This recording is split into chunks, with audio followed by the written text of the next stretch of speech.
What's up, y'all? This is Ralph in the basement, and I'm excited for y'all to be here with me. Listen, today we're going to be talking about expectations, and this is a loaded area because expectations play a role in everyone's life as well as the failure of everyone's relationships, jobs. I mean, everything. It's life. It's life. And so we're gonna be touching on a lot of different areas, man. So I'm excited about this. And so spending time down here, I've had an opportunity, of course, to think and ponder about a lot of different things, and even some of the areas to where I need to take even more accountability, even in the demise of my relationship, or even how I navigate the world. Right? How can I become the better or the best version of myself? And so sometimes it does come down to even my own expectations where I've had a problem with. And so, even talking about my relationship, and I'm gonna start there just because, it kind of goes into the other episodes. But really, I want to start moving into just talking about life in general, because at the end of the day, that's where this podcast and experience and for what we're doing, that's where it's going to be going, right? Because that's what matters most, and that's where I can really help the most amount of people. But in my relationship, it started off, it went fast, of course. I proposed in 3 months, married in 5 months. She was pregnant in 8 months. And so when I first got married, and now just to paint the picture, we were young, like 31, 32 years old. I had just went through like my little quarter life crisis. I was out here wilding, you know. I had my drop top. I was doing all kind of different things. I was a bachelor.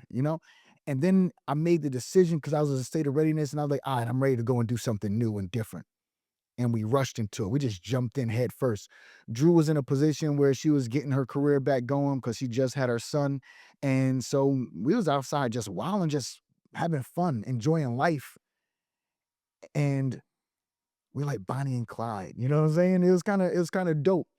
But I would say that we had these major goals where we knew what the end goal was, right? But how to get there, we were figuring that part out. We thought it was probably gonna be with music or with a couple other things, business, entrepreneurship, and everything else. That was kinda how we would get there, but we didn't have the clear direction, and then we started to think about how we needed to do it. But everything changed and shifted once Makai came into the picture, right? Everything, life as we knew it changed. Because at that time, we was in LA, Drew was working on a movie, or she had a TV series that she had. I was out here doing my thing also, and so we were like in two different places, but at the same time, LA was home. We got to a place to where when Makai came, we realized that we didn't have the support structure in LA to actually stay there. And Drew's mom was like, well, if you want my help, you're gonna have to be closer to me. And so basically it was like, hey, it's either we stay in LA, try to figure this thing out with no support, or we move to Chicago. And so I made the decision, like, all right, cool, let's just go to Chicago. And that's where we ended up having to do it. So our expectations had to also change. Everything changed. My outlook of what life was. The destination of where we were going never wavered, but the journey did. Right. And so this is what I think. When you think about expectations, I had a lot of them at first. I was like, you know what? Matter of fact, she said one thing to me. She's like, Ralph, let me tell you, when we get married, you're gonna be getting it every single night. You're gonna be pushing me off of you. And I was like, oh, I was open. I was open. But the reality of it is, once you got pregnant, after Makai came, all that junk changed. Matter of fact, the majority of married people understand and can also relate that it just doesn't happen as much as we would expect it to happen, as well as what we were told. You know what I'm saying? All of that stuff changes. It's corny, but you know what I'm saying? It's a part of I guess, unfortunately, it's a part of the package. But the reality of it is, things do shift and your expectations have to also change, even when you may not want them to, right? And so a lot of the times in life, we think about it, right? I think about life in three different areas. A lot of the times, you know what you know. Like, I know that I know how to do certain things. I know my skill sets. I know my strengths. I also know what I don't know, right? I know what I may have a weakness in. I know information I may not know. Um, that's a part of it. And the third area, which is the largest, is you don't know what you don't know. And that's where the majority of space is. That's where a lot more people sit because you have no idea what you don't really have an understanding for. And when you get that epiphany and you wake up to realize that it's a lot of other things, you have to really start questioning everything everything in life. And so I tell my people, man, anybody I meet, if you're a follower of mine, man, if I've inspired you at all, this is my thing. Always be hungry for information and always question everything because the answer is there. Matter of fact, in the Bible, that's something they also did as well. Ask questions to prove and see exactly what it is so that you know confidently what direction you should be doing because sometimes you got to even question your own understanding. And that right there is the hard part. And so for me, I had to also question what I was doing because I had to get a new kind of mindset of dealing with life that I never knew was going to actually come and be this particular way. Now I got a kid. How am I supposed to structure things as now not just this man bachelor turned husband, you know what I'm saying, in 8 months? How do I actually now start to become husband, that's now a dad and has a family and all of these new responsibilities? How does that translate? I had to learn that. And it doesn't come through osmosis. It came through really a lot of hard work and trying to figure out and, trial and error. It had to come with changing my own expectations because the life that I thought, because really the reality is that I thought that, I would get to a place to where I was just financially free, living life the way I want, traveling whenever I wanted to, making crazy money and everything just rolling. And all of a sudden I'm waking up to a crying baby, you know, living in a place that I never even thought I would live because I never had any intentions on living in Chicago because I left Jersey because it was too cold. And I'm gonna go to Chicago? That's wild, you know? But here I am. Now I gotta figure out how to navigate, these new terrains, build new relationships and friendships and everything like that. Changed my, the LA Ralph and now become the Chicago Ralph and be able to make sure everything and everyone thrives that's around me in my circle. I had to take on a new responsibility because as mentioned a little while ago, I was a wild boy, I loved having fun. I was outside. And now all of a sudden I got to be really inside. And so that took a big major shift. Also, something else that I had to realize is, the way I was spending money, I couldn't do it the way that I used to because I had all of these new bills and things of that nature that now came into the play. I went from having, a penthouse to now having what a 5 bedroom home. Everything shifted, cost shifted, so with that right there came a lot new responsibility, but also my expectations had to shift drastically.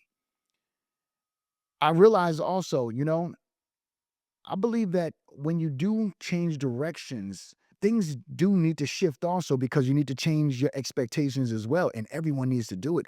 But that's really hard to do sometimes because when changing directions, once again, you can have the same vision, have the same destination, but that direction that you take, everyone needs to be on board. And if you're not on board, it's going to cause major challenges in the relationship because y'all are now no longer on the same page. Y'all are not seeing eye to eye. You got two people wanting to go in two directions. And so I'd break it out like this. You got two ways you can go and do it.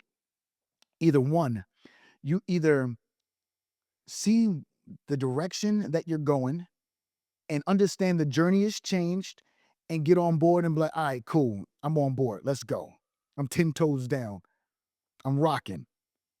Or the second way is, guess what? You don't really see the journey. You don't see the new direction, but you believe in your leader so much that you just go along with the flow. Like, hey, I'm gonna have unwavering faith and I'm rocking. You know what I'm saying? Regardless. And sometimes that could be a little scary because you don't know exactly where you're going to end up. You can only hope that you go in the right direction, but that's where just faith, that faith of a mustard seed, got to come in. And guess what? We do it all the time because most people, probably most people watching this right here, are employees. Every single year, the CEO comes in and typically may have a new direction. Matter of fact, this year right here, we have a lot of different changes with the tariffs and everything coming in place. Guess what? If you were in this innovation mode, now all of a sudden you're in cost optimization. There's a shift that actually comes into play. And guess what? You got to get on board for it. And they're not asking for your opinion. They like, hey, look, this is the new direction that we're going right now. Get on board. So though you got those two options, either you understand the direction and why people are doing whatever they're doing, or you don't understand and you just get on board because you trust the leadership. But you always got that third area. You always got that third choice, right?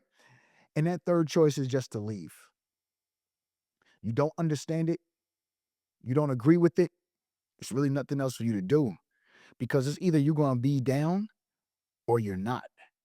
And when you start get to that place to where you're not really equal and you're not really on the same page, it's pointless to actually still go on this journey because it's going to fail. Now, all of a sudden, it's all of this contention around which direction is the right direction that you're supposed to go. And now someone's going to feel emasculated because you're not following along the journey to make sure that we can get to the finish line because you got to trust.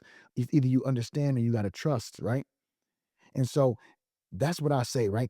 You got to get to a place to where you either don't have it, or if you feel like you need to leave, or you feel like you don't understand it so much, it may be a time to go somewhere else. And if you got to go somewhere else, everybody should understand. And so I think even when it comes down to if you make that last decision, you should be able to do it with no arguments. Like let's talk relationships for a second, because business is business, right? When you leave a job, you just leave the job. Hey, you know what, man? I've decided to go in a new direction. I'm gonna put in my 2 week notice. I'm gonna go this way. And guess what you do typically? Man, hey, you know what? It's been amazing being over here, but I have a new exciting chapter that I'm about to journey into. And so I'm excited to start this new chapter. You never, you never shit on your old company. You know what I'm saying? You don't do it. But in relationships now, man, like I gotta drink to this. Relationships, y'all shit on them quick. Mm, biting.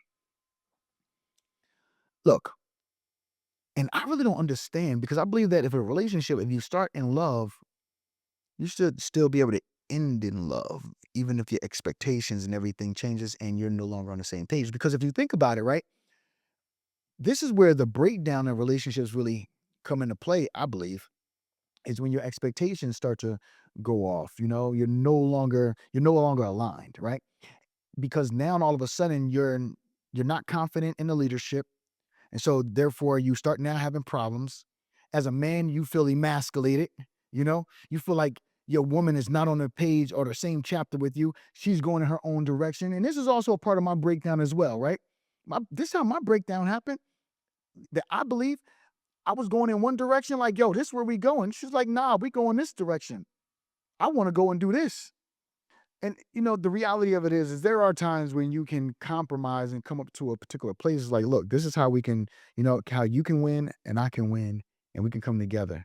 You know, um, but that right there is something that you got to go and do. Those right there become new expectations as well. Everyone needs to be on board for those new expectations, or it doesn't work. Because it's the reality of it is one person can have one set of expectations that they hold on to so tightly that it doesn't align with the other person's expectations, and now you have a clash, and then people start feeling some type of way. And so that's when people start to exit the relationship a lot of the times because they no longer are having their needs met, their emotions met. They're feeling isolated, they're shutting down, they're not giving anymore. Those are byproducts of unmet expectations, or I would even say, we can also say being unequally yoked. We can also say misalignment. All of those things sometimes you could just be stubborn and be like, yo, look, I just want things to happen this way, and that's it. And if somebody says that, then it is what it is. And so it's either one or two things. One, going right back to the two, right? It's either you understand and be like, hey, I'm gonna get on board with this because I believe in it. And although it's not the way I would want to do it, I'm with you. Or that second way, which is, look, I don't believe in what you're doing. I don't know what you're doing, but I believe in you. I believe in you and I trust you as the leader and the head of this household. And so I'm gonna rock with you. Those are the two ways. If you don't have those, then your third option is you could figure out and see if you can compromise on something, or at the same time, we would have to leave, right? So something else I realized, when I have my opportunities to just really sit and think about it, is that there's different expectations between men and women, right? That really truly do vary.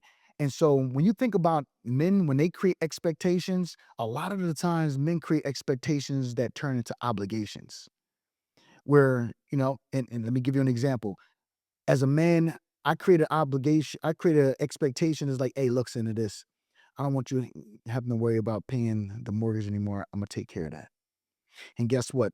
Now I'm responsible for paying the mortgage. Regardless, if you treat me good, if I'm satisfied, if you're making me happy or not, I'm still responsible for paying it. Emotion and feeling has is completely void of my commitment to fulfill the obligation or the expectation that I set, and I'm stuck.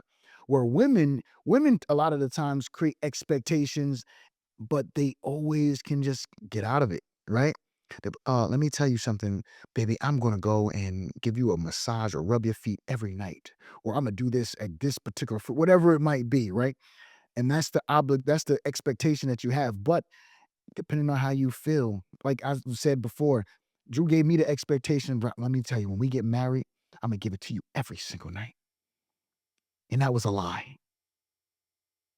Why? Because that's kind of just what happens. A lot of women do that junk. They're like, hey, because it's all emotionally driven. You know what? You don't make me feel good. You don't make me feel safe and protected. You didn't do this for me. You didn't wash the dishes last night. You didn't do it. It could be anything that could be a reason for them stopping to fulfill their expectation that they set forth. And it just comes with the territory, unfortunately. And so when I think about it, there is this kind of a model. I think about the free lunch model, right? And they always say there's no such thing as a free lunch. And that's true. But a lot of the times people go and they'll do things to give to get, right? And so like think about your employer or employer going to say, hey, listen, I'm going to go and implement giving free lunches every single day, And so you don't got to worry about that. And everybody's happy. Oh my God, they bringing in free lunch. I don't got to worry about nothing. Look how much money I'm now going to save because this company is sponsoring lunch for us. What does that do? What it does is it's actually giving free lunch, and it's supposed to boost employee morale, right? After it boosts my employer morale, it's supposed to boost output, which means that boosting output means money for the company, right? Everything should, it's the circle of everything. That's how everything works. And that's really how everything in the world should be working as well. You do something and you should be able to get something back. But the problem is that we also go into this place where this is a big difference between, and I'm not gonna say this is gender specific so much, but it's a problem that a lot of people have, right? you know, where it becomes a world of diminishing marginal returns. All of a sudden, you get to this place. You're like, "Hey, listen, man, this lunch is so amazing, and I can't believe it." I usually spend $20 to $30 a day per on lunch, and now all of a sudden, I'm saving. I got $100 in my pocket, times that by four, that's $400 that I'm now saving. Now I can go and repurpose that and do something else with it. But what happens is, in this world today is wild, right? In this world today, that free lunch, you do it a bunch of times, and then all of a sudden, it doesn't mean as much to you anymore as you're getting. You're supposed to give me that lunch. Lunch ain't that good anyway. But at the same point in time, you was real happy about it before. And now all of a sudden your output has changed. You're not doing as much, you know, and performance drops. And guess who is to blame for it? The person that was given the free lunch. I think a thing with men also that I realized when it comes down to expectation, as I gave the first example, I can do something for you. And let's say even paying the mortgage. Guess what? My mortgage bill last year was 15,000. Now it's $20,000. But guess what? The obligation is I still have to go and make sure that happens, right? It is what it is. There's nothing. extra that I'm gonna get for doing my job. I just gotta go and just do it. And so it's one of those things. It's my obligation to do it. Whereas for a woman, sometimes, and I'm not saying in all this is in all cases, but sometimes we got that, diminishing marginal returns aspect of it. And it's like, well, I'm not going to do this for you because you don't make me feel this particular way. Or guess what? If I wash your car for you every day, well, you're supposed to do that. You only washing the car. Everybody did that. But why? It's like this level of appreciation that also should go along with the expectation to ensure that it's consistent. But I do understand the value that you have today is different than the value you had 3 years ago when you probably first made that commitment, or 5 months ago, whatever the time frame is. But at the same point in time, I think we also have to understand that it took a lot of effort and work, and dedication and commitment in order to sacrifice to go and do whatever it is. And so there should be a level of appreciation that goes along with it. And so I believe that there should be some kind of a way to measure exactly what that means. Because really, at the end of the day, if you don't get appreciation for the things that I'm doing and it doesn't mean as much to you, then why am I doing it? I need to stop. I should only be doing and focusing on things that actually matter. And so I believe, and this is me, I made this mistake. I made this very, very crucial mistake. I would go and be like, hey, I'm doing this and this for you. That should mean something to you. And Drew would come back and be like, yeah, but that doesn't mean as much to me. Or it also went vice versa, right? Um, she would go and do something. Well, I went and did this for you. I'm like, that doesn't mean anything to me, though. I don't get value from that. You know, I believe that when it comes down to expectations, that everybody needs to be very, very crystal clear on what those expectations are and how much value is put on those different things and the effort that's put forth so that everybody's on the same page. Because if, you know, let's be real about something. If me taking out the trash, you know, is is more important than paying a bill, then I need to prioritize this over that. You know, it's like I need to always know exactly what the order ranking is to make sure that I'm on the same page. I'm just giving an analogy, right? At the end of the day, whatever order you need to put it in is that's how it should go. But God damn, mm, that's that henny. Yo, they brought me Hennessy today. I mean, I do not do podcasts on cognac. You know what I'm saying? Cognac is the worst to do a podcast on because, you know what I'm saying? My mind is gone. I'm just trying to have a good time at this point. I'm trying to party. I'm not trying to talk. So we also got to just understand that we got to always know exactly what is valuable and what we consider value, what those expectations are and whether or not things need to be adjusted in order for them to be able to fit in so that everybody feels fulfilled, you know? So everybody feels valued, understood, but also flexible with your expectations to where at times they may not make sense or somebody can't actually fulfill those at that particular time because now you're in cost optimization mode. So you may not be getting the flowers that you want every single day, or you may not be getting certain things. And so it's like, all right, I can't do this. What else can be done to where it actually can give you some satisfaction, understanding where we currently are in life. Because depending on where your current state is, you may have to adjust and pivot. And that's just a part of just being in a relationship. And that doesn't even mean relationship as dating.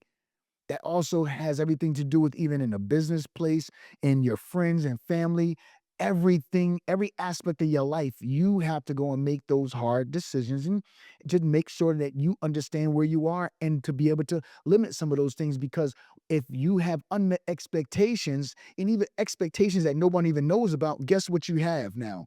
You have dissatisfaction that you create. And you already know who's responsible for your own happiness, right? You are.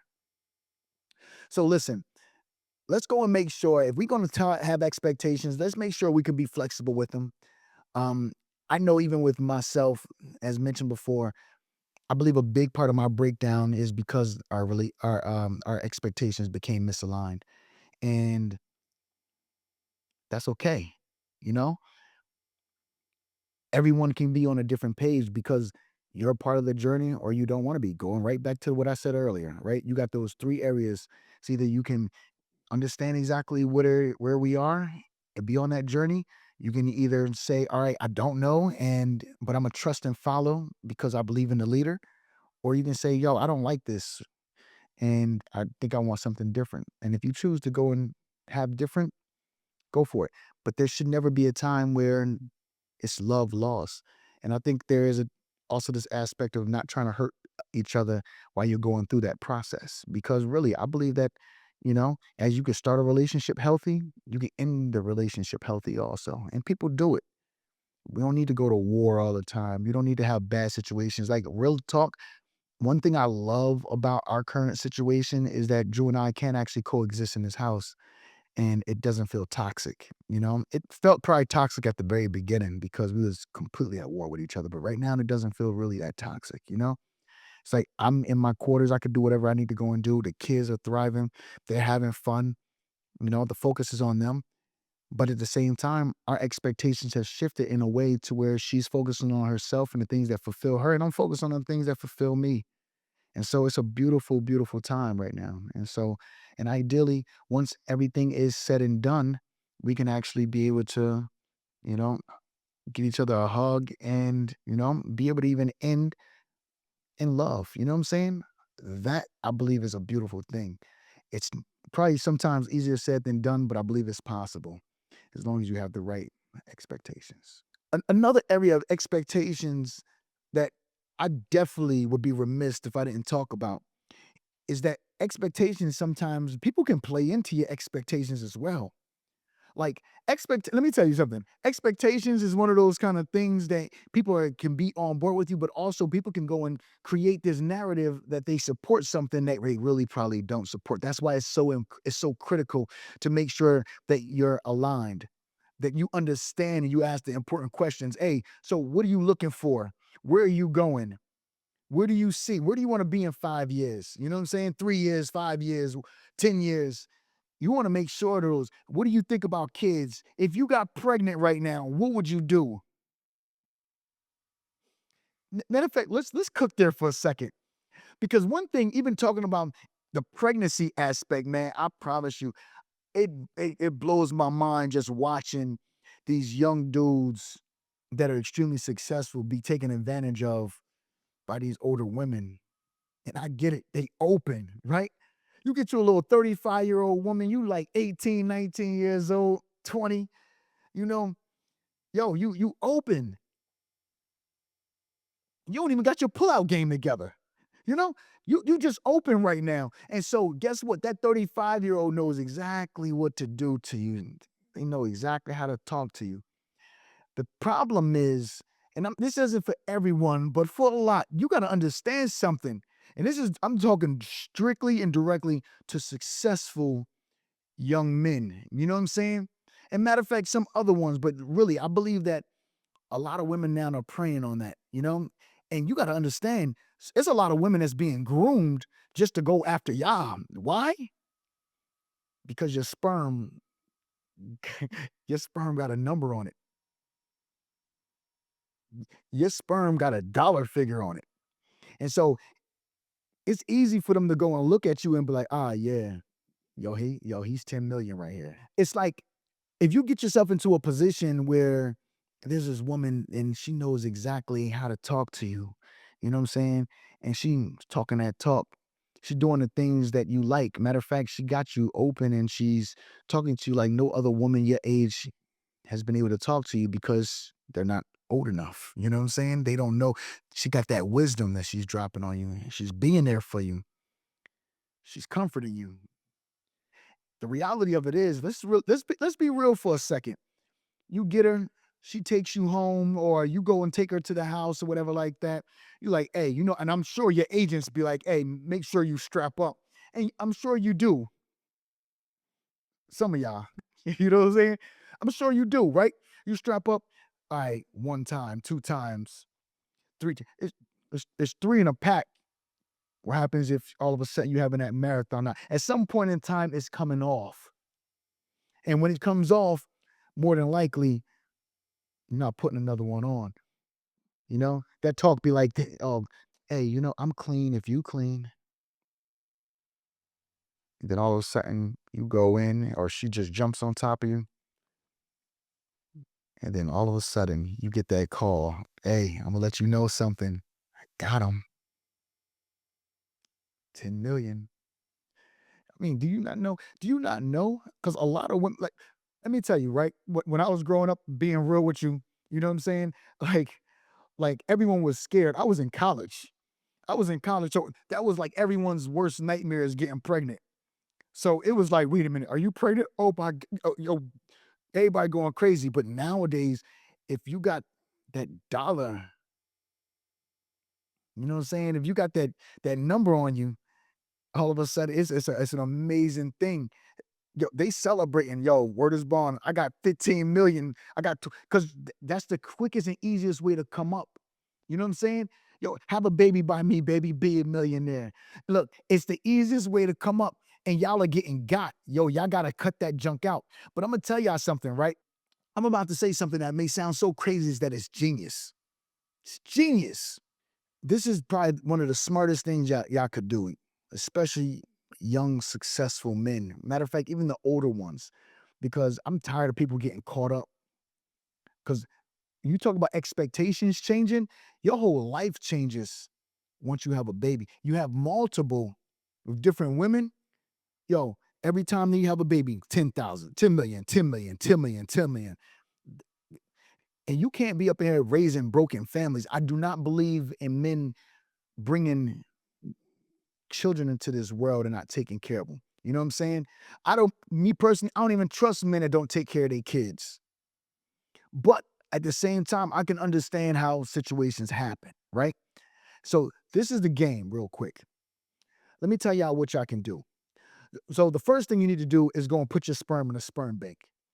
After you put your sperm in a sperm bank, you're gonna have enough kids in that sperm bank to be able to create a little tribe. You know what I'm saying? If you wanted to, you can impregnate a village, at least 10 kids, at least 10 kids you can have inside of the sperm bank just chilling there. It's not much. The next thing you're gonna do is you're gonna get a vasectomy. I know that junk sounds wild. Nobody wants to get cut, yada, yada, yada. Yo, but the reality of it is, what you're doing is you separating procreation from recreation. And now you can go and have as much fun as you want shooting blanks. And so when you get those Tatianas, you know what I'm saying? When you get those women, those Delilahs, you know what I'm saying, that's coming to kill you and destroy you, and they know exactly what their purpose is. When you get those 35-year-olds that want you and they on you, yo, you can be able to go and blast off free and have fun. And guess what? They're gonna be just waiting and checking. And every month comes by. Look, Joe, nothing there, nothing there. Yo, I'm telling you, you talk about liberation or how you can go to sleep and be good. Man, I'm telling you, this is how you live your life and be free. Cause you got nothing to worry about. You're shooting blanks. Yo, get you a Yo, I will be an advocate for everybody to have a vasectomy. If I was president, as soon as you turn 18, if you, especially if you a high value man, yo, you automatically getting a vasectomy, like immediately. And guess what? All right, there's gonna be questions. Well, what if they lose my sperm? Then what do I do? Get it reversed. Get it reversed, my boy, and go and have a lot more, and then get it tied up again. You know what I'm saying? Yo, it costs 10,000 to go and get your vasectomy reversed. 10,000, right? That 10,000 is way better than 10 million. I knew I was at a position where I didn't want to have any more kids because I was at a place where, of course, Drew had her oldest son, and then we had a boy and a girl. I was like, for me, I'm done. Now it's time to focus and lock in on accomplishing our goals so we can get to our destination. You know what I'm saying? To get to the vision that we have. So I got the vasectomy because I didn't need any more diversions from our path, you know? Like I wanted to make sure that we were centered because now our family is complete. Now we can start focusing on rocking. Let's grow them, make sure that they have everything that they need and we can provide for them. And now we can really focus on life. And so that was the one of the best days and the best decisions I ever made because at that point I didn't have anything else to really worry about. There wasn't any kind of oops or a Ralph. My period didn't come this month. I'm telling you, do you know how much stress that is when you get that conversation? Man, let me tell y'all, I will be the advocate for vasectomies. Get you a vasectomy and change your life. Let me tell you, it'll be a decision that you never regret. And look, this is all about the expectations and how you can control them. Because look, there's some expectations that you have power over, but I'm gonna be real with you. A lot of expectations you just gotta throw away because they're gonna change, you know? Or have expectations. So this is what I would say. Have expectations, but be flexible with your expectations to know that there are different circumstances that may alter them, where you may need to go and take a new direction, where you may need to probably even alter the vision that you currently have. Still get to the same destination, but it may be a change of course and a change of plan based on different dynamics. And there's a ton of them that can come up. But stay vigilant, and stay focused on what you need to go and do. But always make sure if you want to have a partner and you really truly want relationships, then you are going to have to be flexible in your expectations. And then you can get to your desires and goals. This has been another episode of Ralph in the Basement. And until the next one, I'll see y'all later. Peace. Make sure y'all like, comment, and subscribe. This is Ralph, and I'll catch you in the basement.